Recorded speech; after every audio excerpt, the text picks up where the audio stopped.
Welcome back. Welcome back. Thanks for tuning in to The Nerve. With everything that is going on in the world right now, I thought this one would be an attention getter. This one comes from Charlotte. That's an old school name. Hey, Charlotte. I think this is a good one. Let's just jump right into it, see what they're talking about. Will try to change how others treat them by talking more, by explaining, defending, or proving their point louder. But psychology shows something very different. People don't change their behavior because you demand it. They change because your patterns shift, quietly, consistently, and without announcing anything at all. In human relationships, silence, emotional steadiness, and subtle behavioral cues often communicate more than long explanations ever could. So it's safe to say actions speak louder than words. Let's keep going. In today's video, we're going to explore 7 quiet habits backed by psychology that naturally shift the way others see you, not through conflict, but through clarity. Let's break them down. Habit 1. Reduce your instant availability. One of the clearest ways people shift how they treat you is when they sense your time is no longer something they can access automatically. In cognitive psychology, this relates to the scarcity perception effect. The human brain assigns higher value to anything that appears intentional, structured, or limited. When you always respond immediately, always adjust your schedule, always make room for others, the mind subconsciously categorizes your presence as something predictable rather than meaningful. But when you begin responding at your own pace, when you allow yourself moments of pause before replying, when your schedule reflects your priorities, not just external requests, people start noticing the shift. They become more thoughtful in how they approach you, more considerate in what they ask, and more aware that your energy isn't a resource they can draw from endlessly. I feel like that one kind of hits me because I am a people pleaser. And so a lot of people will come to me with the simplest task. And I'm like, you could have easily done that yourself. So I do need to work on that one. This is just for myself, my personal opinion. Yeah, that's me. Need to work on not being a people pleaser. This isn't avoidance or coldness. It's self-regulated presence, one of the clearest signals of self-respect. And in most social dynamics, others follow the tone you set. Habit 2. Speak less, observe more. Quiet people often appear more confident, not because they're withholding, but because their words come from a place of internal stability rather than emotional reactivity. In emotional intelligence research, this is connected to processing pauses, short, intentional moments where the brain evaluates before responding. People who practice I do this a lot. And I have heard and have gotten a lot of feedback from people, even on these episodes. They'll say things like, get to the point. You're always pausing. You're always, not finishing your sentence or pausing when you talk, like you talk too slow. That's the reason why. I'm trying to find the right words. I don't want to have to retract anything that I say. And then also processing. I'm also just processing what I'm hearing, what I need to convey, and so on. So yeah, this one I practice all the time. This naturally appear more grounded. When you speak less, you allow yourself to notice who dominates conversations, who listens with intention, who asks genuine questions, who projects assumptions onto you. These behaviors reveal more truth about the relationship than anything said out loud. Speaking less also forces others to sit with their own interpretations, something surprisingly powerful in shaping respect. Silence gives weight to your presence, and people tend to measure their words more carefully around someone who doesn't react impulsively.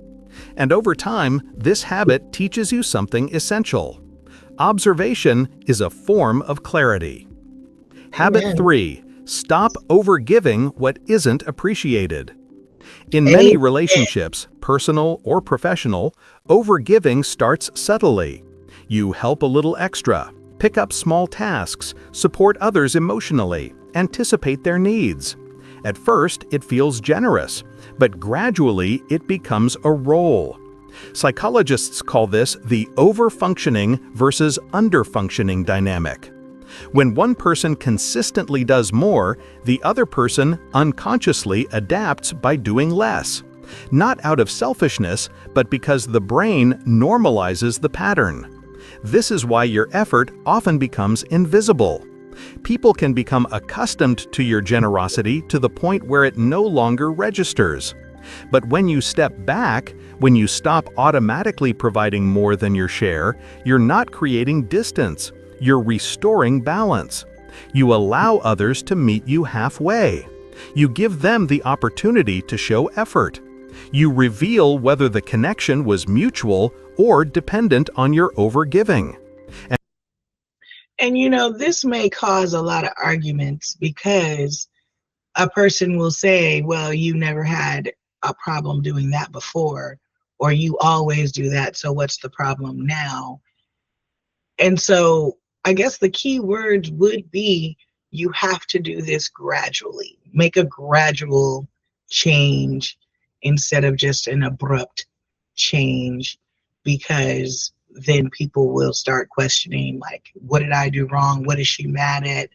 What, you know, and they'll go on to their own tangents. But a gradual change of this, you will definitely see the difference in the people around you. And most importantly, you remind yourself that respect isn't built on sacrifice, it's built on reciprocity. Habit 4. Reinforce what's healthy, not what's harmful. Every relationship is shaped by reinforcement loops, patterns the brain repeats because they're rewarded with attention, validation, or emotional release. If someone raises their voice and immediately gets a reaction, that reaction becomes reinforcement. If someone behaves dismissively and you chase after them, the pattern strengthens. Not because you intend to reward the behavior, but because human psychology responds to whatever gets engagement. Breaking the loop doesn't require conflict. Often, it simply requires calm non-engagement. When unhealthy behavior is met with quiet boundaries instead of emotional activation, the brain registers something new. This no longer works. At the same time, when someone expresses kindness, cooperation, or respect, and you respond positively, you reinforce the behavior you want more of. This is behavioral science at its simplest. What you acknowledge grows. What you disengage from dissolves. You're not teaching lessons, you're guiding the rhythm of the relationship. Habit 5. Protect your emotional world. Sharing emotions is healthy, but sharing them indiscriminately can blur boundaries. In psychology, this is known as emotional permeability, how easily your inner experiences spill into external interactions. People with high permeability can feel deeply connected, but also deeply exposed. Protecting your emotional world doesn't mean hiding your feelings. It means being selective about where those feelings are held. When you keep certain thoughts, fears, or insecurities within a trusted circle or within yourself, you reduce the chances of emotional misinterpretation or unintended harm. This habit also gives your nervous system space to recover. Not every emotion needs to be voiced in real time. Sometimes emotional clarity comes from sitting with your feelings before sharing them. Over time, people begin treating you with more steadiness because your emotional boundaries signal psychological strength, not distance. Habit 6. Match their effort calmly. One of the simplest yet most transformative social habits is reciprocity alignment, matching the level of energy, communication, and commitment that others show you. Most emotional exhaustion comes from giving far more than you receive. When you quietly adjust your effort to match theirs, relationships naturally reveal their true structure. If they increase their effort, you feel the shift. If they remain distant, the imbalance becomes undeniable. If they value the connection, they move toward you. If they don't, the relationship settles into clarity. Matching effort is not pulling away. It's returning the connection to its natural equilibrium. It lets you participate without overextending. It lets others show their authentic level of interest. And it prevents resentment, the silent destroyer of relationships. This habit teaches you that equilibrium isn't coldness. It's self-respect in motion. Habit 7. Leave when you feel unvalued. Few actions shift social dynamics more gently and more powerfully than the willingness. This part is important. Leave when you don't feel valued. Leave. Immediately. Leave. To walk away when your presence is consistently overlooked. In social psychology, this is known as self-worth signaling. It communicates that your value doesn't depend on external validation, and that you won't remain in environments misaligned with your emotional health. Walking away doesn't require anger. It doesn't require confrontation. It can be as quiet as not re-engaging, not repeating old patterns, or not offering more chances than your well-being can afford. Ironically, absence creates a type of cognitive contrast the brain can't ignore. People often understand your significance only when the automatic access they once had is gone. But walking away is never about teaching them a lesson. It's about honoring your own boundaries, even if no one is watching. Amen. And for many, this becomes a turning point in how they navigate every future relationship. Quiet habits don't make you distant. They make you clear. And clarity is what reshapes relationships, not anger, not explanations, not confrontation.